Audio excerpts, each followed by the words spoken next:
Assalamualaikum.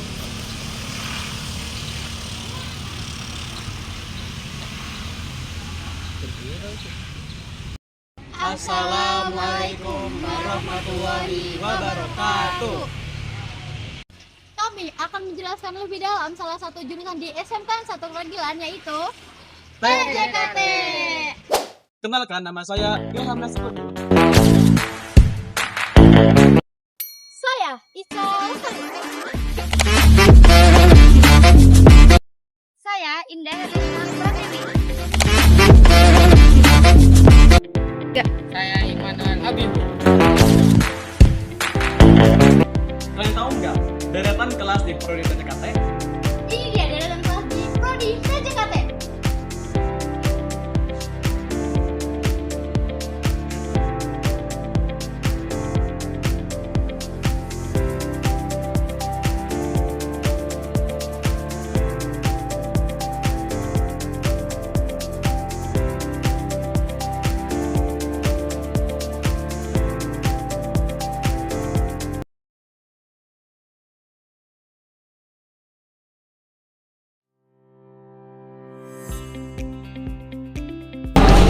Kami akan mewawancarai Ketua Prodi TJKT.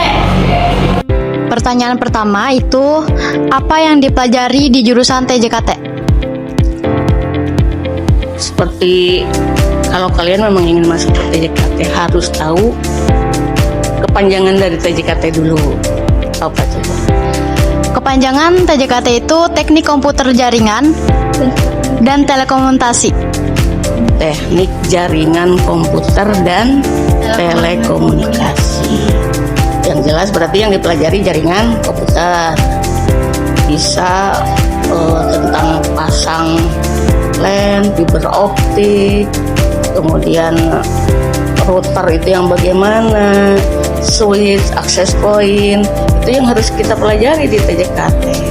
Kemudian tentang konfigurasi IP itu IP address, kemudian jaringan LAN, WAN yang gitu-gitu kan, dan termasuk ini WiFi. Kemudian yang kedua itu termasuk sistem operasi atau server yang di sini adanya, itu yang dipelajari, termasuk instalasi Windows-nya, setting file servernya, DHCP server yang gitu-gitu kan. Kemudian manajemen user dan keamanan server itu sendiri. Kemudian telekomunikasi, apa itu telekomunikasi? Telekomunikasi itu harus mencakup ada jaringan telepon, kemudian sistem komunikasi radio, seluler, termasuk satelit. Itu yang akan kita pelajari. Termasuk keamanan jaringan, yang bagaimana itu keamanan jaringan? Di antaranya firewall yang itu kan, udah mengenal kalian cara mencegah ya hacking, kemudian menjaga agar data aman, itu yang terutama. Kemudian dan yang terutama itu tentang perakitan dan perawatan komputer, itu yang kan kalian pelajari. Terima kasih. Pertanyaan kedua, skill apa yang penting untuk siswa TJKT? Kalau skill itu kemampuan kan, yang namanya skill itu kita atau kalian nih sebagai siswa TJKT yang paling penting dan terutama itu biar dapat kerja, itu kan tujuannya. Jadi kalian harus bisa jago tentang IP address, tentang subnetting, kemudian konfigurasi router, switch, itu yang harus kalian kuasai, skill-skill itu. Kemudian tentang troubleshooting yang jaringan,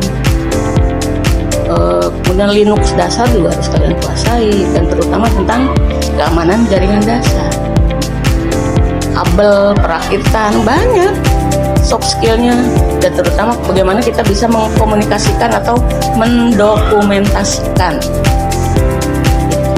di antara masih banyak lagi. Baik, untuk pertanyaan ketiga, apakah lab komputer di sekolah sudah lengkap? Kalau kita lihat nyatanya masih banyak kekurangan. Tapi insya Allah ya 2026 katanya akan ada pengumuman lagi. Jadi kita semua pakai ini. Ataupun mungkin untuk laptop itu kalian bisa untuk praktek di bawah kelas. Untuk prakteknya kita menuju ke situ, tapi memang masih banyak kekurangan yang harusnya ada di komputer. Dan untuk pertanyaan keempat, yaitu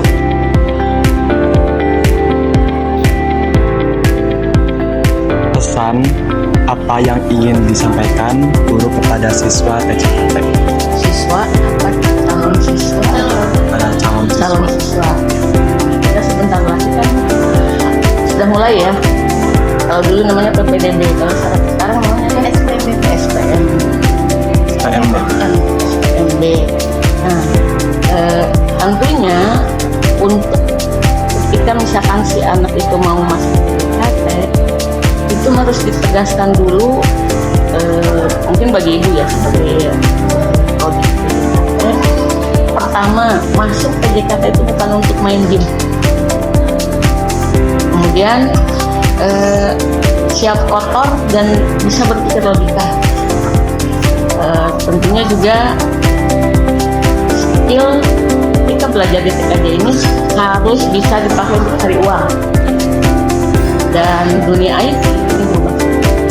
Jadi biasakan belajar sendiri, jangan hanya mau disuapi saja, ya.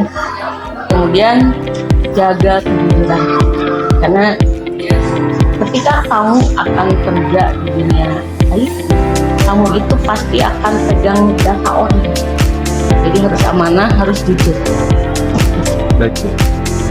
Dan untuk pertanyaan terakhir, yaitu bagaimana cara guru mengatasi siswa yang kesulitan memahami materi itu? Sebenarnya siswa kalau kesulitan paham materi itu, guru yang efektif ini biasanya memaksa sih agar bagaimana anaknya semua orang itu bisa pertama ya harus cari titik buntunya di mana nih.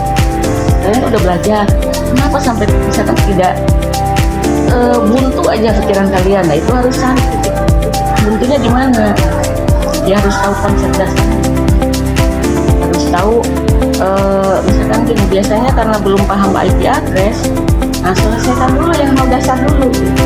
Jangan belajar yang berikutnya, tapi yang dasarnya udah diselesaikan. Kemudian mungkin kalau guru melihat kalian ini materinya sudah ini, cari jalan lain. Jadi kalau sudah menerangkan versi ini nggak tahu nih, cari yang jalannya contoh apa dengan praktek.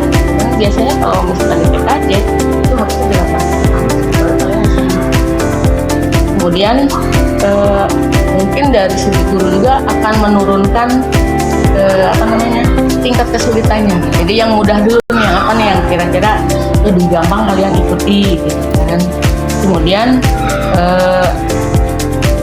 ketika kalian belajar dengan guru tidak bisa membuat kalian mengerti, cari yang teman sebaya yang bisa menerangkan biasanya akan nyambung. Dan ya paling tidak kita memberikan waktu, dulu akan memberikan waktu kalian untuk lebih mengerti materi yang kalian. Terima kasih Bu untuk waktunya. Mohon maaf